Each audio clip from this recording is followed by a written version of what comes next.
Salut à toutes et à tous, c'est Ilyes. On se retrouve aujourd'hui pour analyser le combat de boxe qui opposera Tyson Fury à Dillian Whyte. Vous le savez, le Gypsy King va effectivement défendre sa ceinture WBC le 23 avril dans un stade de Wembley qui s'annonce plein à craquer puisqu'on prévoit plus de 90 000 quand même spectateurs qui seront présents donc pour assister au combat. C'est la première fois depuis 2018 aussi que Tyson Fury va boxer chez lui en Grande-Bretagne. Il aura en face de lui un adversaire dangereux et qui rêve, qui attend l'occasion de disputer la ceinture depuis plusieurs années. Pour parler de ce combat, on retrouve Ibrahima Diallo. Ça me fait plaisir de le voir. Ça fait un petit temps qu'on n'avait plus analysé de combat de boxe ensemble sur la chaîne. Salut Ibrahima, comment tu vas? Salut Elias, je vais super bien au pays là, on se ressource un peu.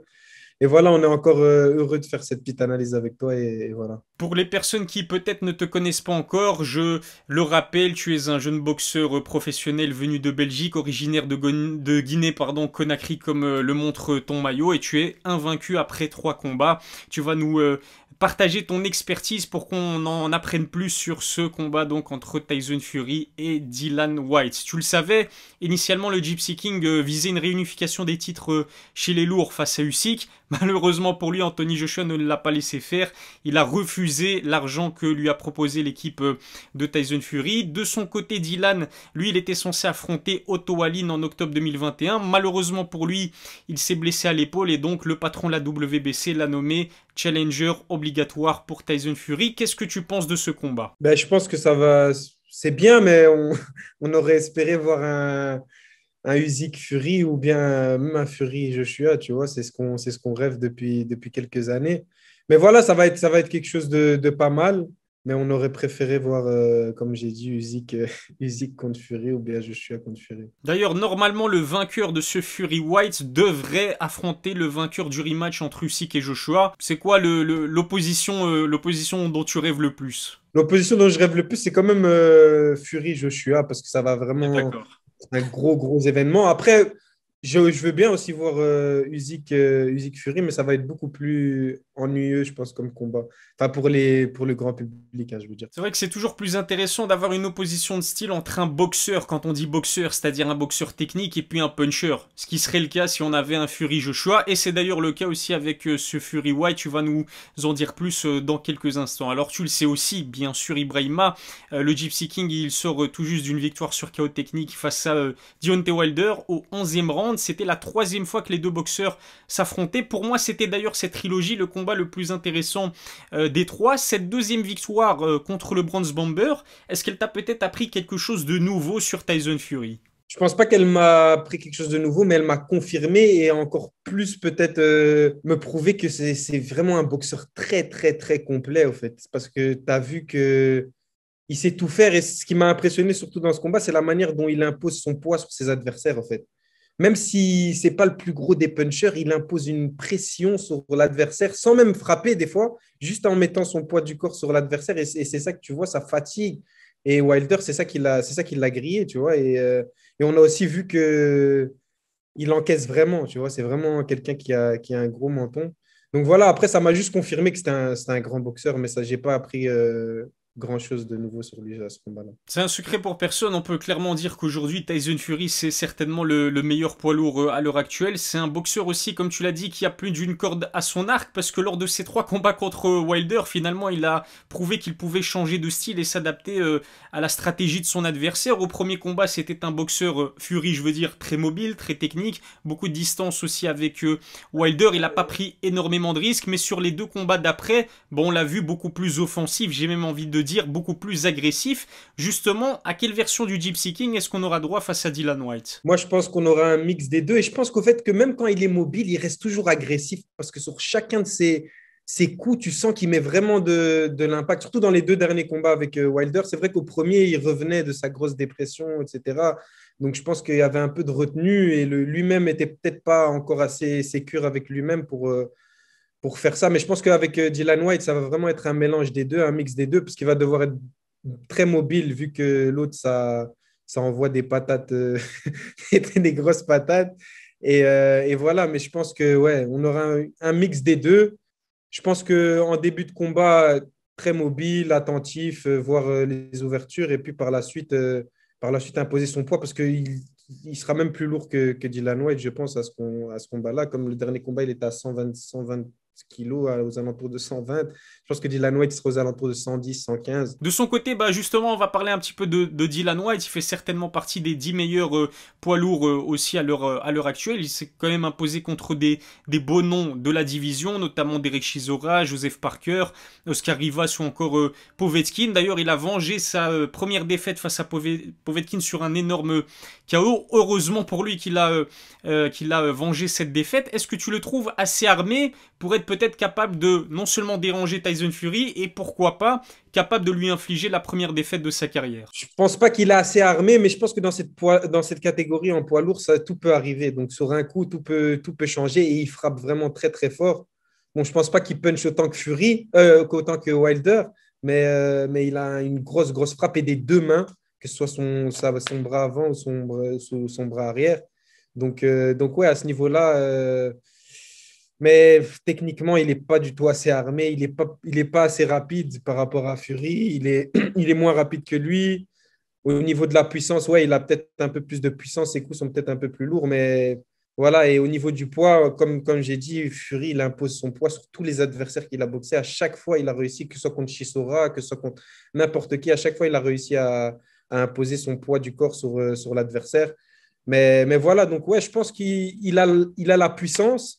Mais après, techniquement, ça va être compliqué. Comme on a vu, Fury, c'est vraiment un maître tacticien. Donc, je ne sais pas s'il aura la tactique nécessaire pour gagner ce combat. En tout cas, vu son surnom de Body Snatcher, est-ce qu'on peut s'attendre aussi à ce que Dylan White essaie de travailler un maximum Tyson Fury au corps? Ouais, mais ça va être compliqué parce que la manière dont Fury gère sa distance et même il bloque les coups au corps, etc., ça va être très compliqué d'essayer d'y arriver. Mais il va essayer avec son jab et souvent son crochet, son crochet après qui vient au corps.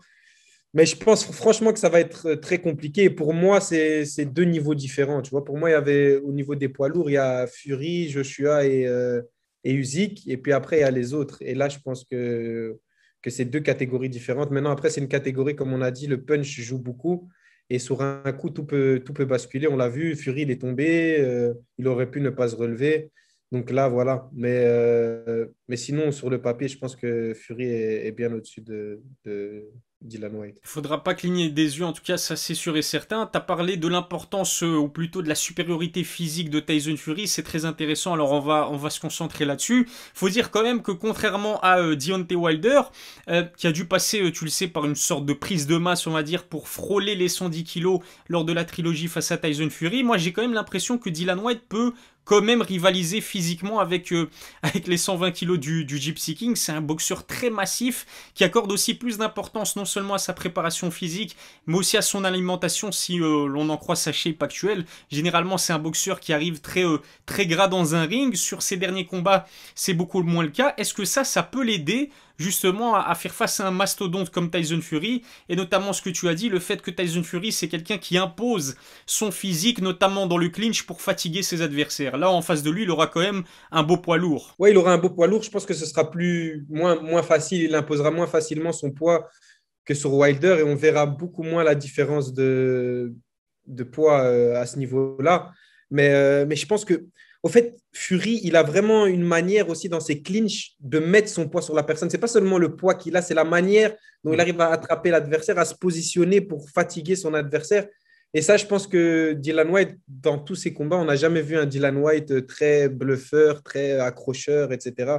Même quand il a été touché ou quoi, contre Joshua, par exemple, tu ne l'as pas vu en mode il essaye d'accrocher, il essaye d'imposer son poids, il essaye de trouver des solutions. Donc à ce niveau-là, je pense que ça va être très compliqué.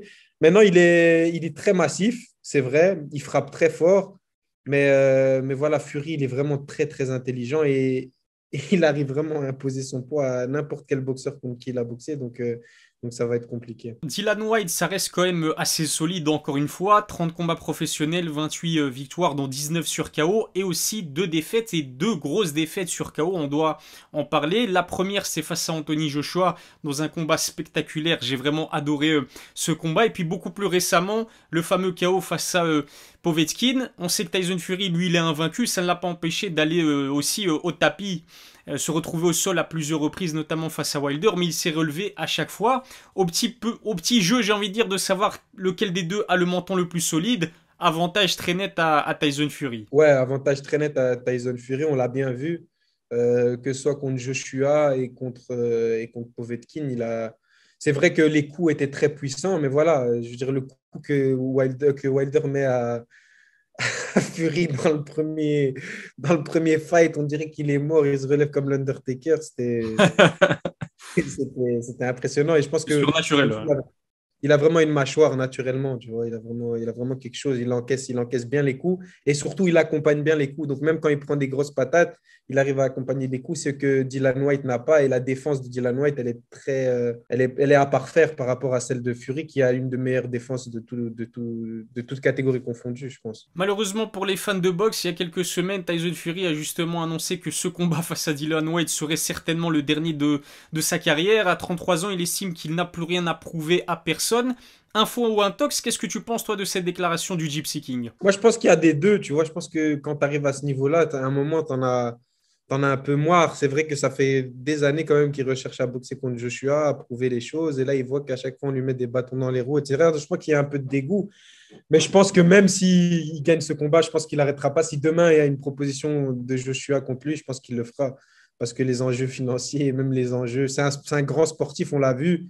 Il est passé par de la dépression, il est revenu, etc. Donc, je pense que si il y a une proposition concrète de Joshua et je pense que le combat se fera, mais ouais. Je pense que c'est entre les deux. Il y a de l'info et il y a de l'intox en même temps. Tyson Fury prévoit d'affronter Francis Ngannou, qui est le champion des poids lourds de l'UFC, l'année prochaine. Hein. Il nous a donné rendez-vous début 2023 ou à la mi-2023 pour ce fameux combat. Les deux combattants seraient intéressés par un combat de boxe, mais avec peut-être des gants de MMA. Parfois, je les entends même parler tous les deux d'un combat qui mixerait les règles de la boxe anglaise à celles du MMA. Qu'est-ce que ce combat un peu particulier pourrait apporter de plus à la carrière de Tyson Fury? La carrière de Tyson Fury, rien. Mais la carrière de Ngannou, plein de choses. Parce qu'on a même vu au niveau des bourses par rapport à l'UFC, par rapport à la boxe anglaise et ça, il sait très bien qu'en faisant ce combat, ça va créer de l'engouement. Mais je pense que je le respecte beaucoup dans son sport. C'est l'un des meilleurs, voire le meilleur dans son sport. Mais la boxe anglaise, c'est autre chose, tu vois. S'il vient, il va se faire démonter. On le sait très bien, tu vois. Et lui-même le sait. Il sait qu'il n'a pas le niveau pour boxer. Surtout contre Fury, tu prends un poids lourd peut-être en début de carrière ou quelque chose comme ça. Et même ça, il n'a pas le niveau. Techniquement, Francis Ngannou, ce n'est pas sa force. On l'a bien vu contre Cyril Gane. Cyril Gane, niveau striking, il était au-dessus. Après, ils ont été au sol. Il a montré sa force. C'est une force de la nature. Donc, c'est ça qui a... Mais sinon... Pour moi, c'est pas intéressant pour Fury, pas du tout. Mais pour Ngannou, c'est très intéressant. C'est le moment maintenant que tu me donnes tout simplement ton pronostic, pas pour Fury Ngannou, mais pour Fury White, le combat qui nous intéresse aujourd'hui. Je vois une victoire par arrêt de l'arbitre de Fury vers le 10e round. Ouais. Le début de combat où l'autre arrive un peu à garder sa force et son peps, etc. Mais après, plus les rounds vont monter, on sait très bien que les poids lourds, c'est une catégorie où ils sont lourds, donc ils se fatiguent aussi plus vite. Et Dylan White, c'est pas un gars qui va longtemps dans les rounds. Donc Fury va l'emmener d'office loin dans les rounds, sauf s'il se fait piquer dès le début et qu'il y a une grosse surprise, un gros upset, mais j'y crois pas trop. Voilà pour ton pronostic. En ce qui me concerne, moi je voyais aussi Tyson Fury frustrer vraiment Dylan White, utiliser les premiers rounds de ce combat pour le fatiguer aussi, notamment en clinch, comme on en a parlé. Mais je pense que allez, l'esprit de guerrier de Dylan White va faire en sorte que ce combat va tenir la distance. Et je vois quand même une victoire sur décision unanime, avec une masterclass quand même, pour Tyson Fury. Voilà pour nos pronostics, voilà pour notre analyse. N'hésitez pas à nous donner les vôtres dans la barre des commentaires. Suivez aussi Ibrahima Diallo sur son compte Instagram. Allez lui donner de la force. Il apparaît à l'écran et je mettrai le lien vers son compte Instagram aussi dans la description.